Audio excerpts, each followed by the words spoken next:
Magandang hapon po.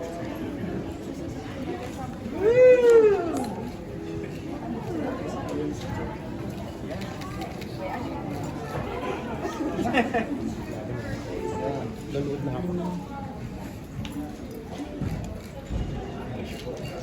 How is everyone? Good? Yeah. Ito ba? You guys just had Claude Michelle, the OG.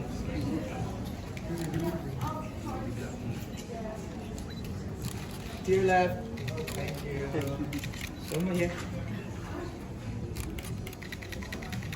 Here, sir. Sir, we doing starting there. Over there? Okay, we start by the right okay? Okay.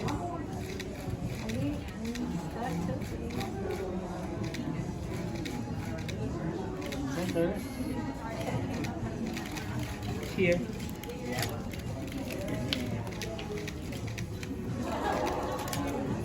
Here.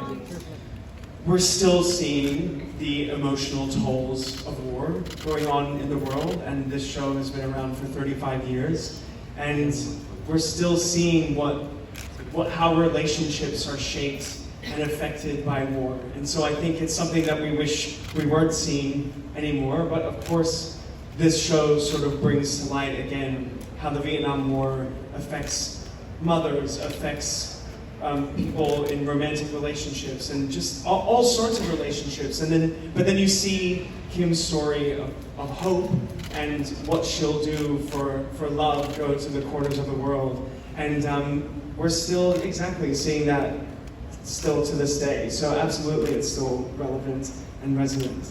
Sadly, but sometimes shows like this are brought to show that emotion and move people in that way. Also, I'd like to add, especially in the time we're in, there's such Asian power. You know, 4 of us here are proud Pinoy and Pinoy talent, so we're really pioneering Pinoy pride. And you know, especially in the time we're living, you know, Michelle Yeoh is the first Asian woman to win an Oscar only last year. Blackpink is the biggest girl band in the world, so our Asian stories need to be on fabulous main stages. And how I'd like to say it, big Slasian energy! That's what it's all about. So, you know, Pinoy power, Pinoy pride, and Asian stories. We're here, baby. Yes, we are. What's that? Big Slasian energy. All right, can we say that together? Big Slasian energy! That's right, that's right. And Abigail? Yeah, I think Miss Saigon is such a timeless piece of art that all of us have fallen in love with. Whether it be for me, I'm 19, I fell in love with Miss Saigon when I was about, 13 years old, and my ate and I would listen to the movie in my mind. We would sing the songs, and Lea Salonga was such an icon for so many of us in theater, and thanks to Miss Saigon, Philippines is on the map. And as Claude Michelle said earlier, he said there would be no Miss Saigon without Filipinos. So being home in Manila is such an emotional homecoming for me, but at the same time, as you said, it's been 35 years, and look at the hype, look at the love for the show. It's because everyone has a personal connection to the story, despite how universal it is. Everyone sees themselves in a character, whether it be Kim, whether it be the fierceness of Gigi, whether it be our engine queer, Chris, everybody. And I think that's why I love you. Yes, so I can see why it has so much love after 35 years and 24 years since 2000. I think these guys have said it all. The reason why it's still relevant for me is just 2 reasons. One, you just have to turn on the TV and see what's happening around the world. It's still happening, we still haven't learned our lessons, and the reason why this musical is so important to just make us never forget that these things happen, and we need to look out for each other, try to be kind to each other. And the second reason is the man you heard from earlier, Claude Michelle. It's the timelessness of this music. It'll be around forever, and it's just an amazing, beautiful score that sweeps us and the audience away. And we are so lucky to perform it every single night. So thank you for having us, and it's amazing to be home. It is very, very nice to have you guys home. I'm just shocked seeing you guys here. It's great. And Kiara?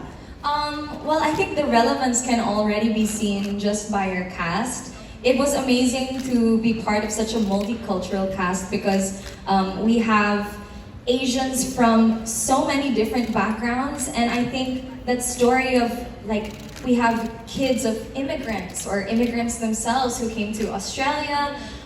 We have people like us who are people like Lawrence and Sean who from mixed families, and me who came from the Philippines to another country to fulfill their dreams. And I think that story of doing anything to give yourself a better life is so palpable and so evident just from our cast members. And it was honestly such an amazing experience to be able to hear the different stories.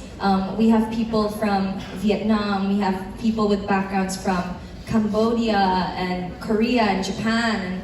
And I think it's that coming together of cultures that really makes this show so especially relevant. And these stories are things that our cast members carry.